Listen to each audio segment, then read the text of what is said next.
Welcome to the Arrowhead Paesano Game 5 preview. Chiefs versus the Jaguars. Let's start with some key stats. Patrick Mahomes is 9-3 on Monday Night Football, ladies and gentlemen. He has thrown 11 touchdowns versus 4 picks against the Jaguars. He is thrown for over 1,500 yards against the Jaguars. So you can see that Pat has done really, really well against the Jaguars. Let's talk about some offensive comparisons here. When you look at this game, the Jaguars are averaging around 18 points per game. The Chiefs are averaging around 18.4. So there's pretty close between the two teams. The yardage, the Chiefs are somewhere around 360, and the Jags are around 363. So they're real close in comparison between the two teams on offense.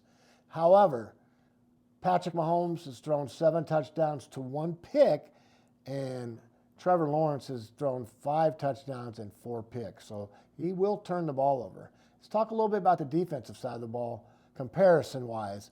The Jaguars have allowed 18 points a game. The Chiefs have allowed 19, so they're both pretty similar. However, the Jaguars have forced 13 turnovers. They are a turnover machine. You got to be careful and protect that ball. And the Chiefs are allowing 19 points per game, and they've created 4 turnovers. Got a trend going. The last 2 weeks have been 2 turnovers each game. So when you think about that, we got to really protect the ball. When you look at yardage, the Jaguars have let up around 380 yards per game defensive-wise. The Chiefs are around 337. So the Chiefs seem like they're a little bit better in the area of allowing yardage. Let's move on to our rookie watch. When you look at this game, I'm really looking at our rookie Josh Simmons against Josh Allen. I'm looking at Noah Williams defending Brian Thomas. I'm looking at Gelati and Omar Lott against a banged-up, I'm talking a banged-up offensive line. So I'm really looking at that. I'm looking at Jalen Royals against the Jags safeties. I think they could take advantage of that. And Bernard Smith, can we get him in space? Jaguars have some pretty good linebackers, so that's going to be a tough go. But if we can get Bernard Smith coming out of the backfield and throw him some passes, I think it'll open some things up. Now let's just shift into our keys to victory on the offensive side. Number 1, we have to protect the ball. No turnovers. We have to protect the ball. If we protect the ball, I believe we'll win this game. Second thing is, as we look at this, I think we need to make sure that Patrick Mahomes has a clean pocket. We need to protect Patrick, because if you do that, he's going to be able to throw that ball down the field to Worthy and Thornton, and that will make a big difference. And then we need to make sure that we win on 3rd down and we stay ahead of the chains. We need to look at 1st down, getting 4 to 6 yards, and making sure we don't get into 3rd and 8, 3rd and 9, where they can throw blitzes at us, and then it causes opportunity for turnover. So we need to stay ahead of the chains. And then we need to make sure we need in a red zone scoring. We're about 54%. We need to move that up to about 70 this game. And I think if we do that, it'll be a big win for us.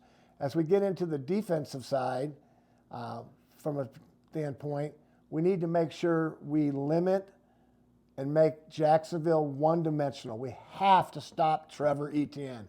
He's the 3rd best rushing back in the league. He's got 4 touchdowns. He's got 360 yards. He's really, really done well to start the first 4 games. And he can hit a hole and run, and he can catch the ball in the backfield. So if you stop him, you make them one-dimensional, and that makes a big difference. Secondly, we have to put some pressure on Trevor Lawrence. Pressure him. They said if you pressure him, his passer rating goes down to 22% in some cases. So pressure is going to be really good. And then I'm going to say we need to make sure on the defense side that we create some turnovers. I think if you pressure him, you're going to force him to throw some turnovers. Against the 49ers, there was at least 3 turnovers that should have happened. The ball was right in the 49ers' arms, and they had alligator arms. So it's an opportunity for the Chiefs to take advantage of. And then when we get into our special teams, we have to do a good job of covering the punts and covering the kickoff. They have a kickoff return guy named Washington. He's excellent, folks. He broke a punt return last week, and I'm going to tell you right now, that guy is scary. You need to make sure you stay in your lanes. We need to make sure that our punter gives us a good hang time. We need to make sure that when we are returning punts and returning kickoffs, that we have discipline and not create 10-yard holding penalties to move us back. We don't need that. We need to be able to have good blocking schemes without holding. It's very, very important. And then we need Harrison Butker needs to make sure he makes his extra points, he goes back to his basic fundamentals, and hits his field goals. Very, very, very important. Next, we're going to move into overall coaching. Can the Chiefs stack back-to-back offensive performances? Not 2 quarters, but 4 quarters. You know, I look at 7 points a quarter will give you 28, okay? So let's say if we need to do that. On the defensive side of coaching, can Spags play the cat and mouse game like he did with Lamar last week for Trevor Lawrence? Prediction, I'm calling the Chiefs 27. Jaguars 20. I think it's not close. I think the Chiefs allow a last-minute touchdown, and I think the Chiefs go on victorious and become a 3-2 team. I'd like to make sure we thank our viewers. I would like you to like and subscribe. We appreciate you.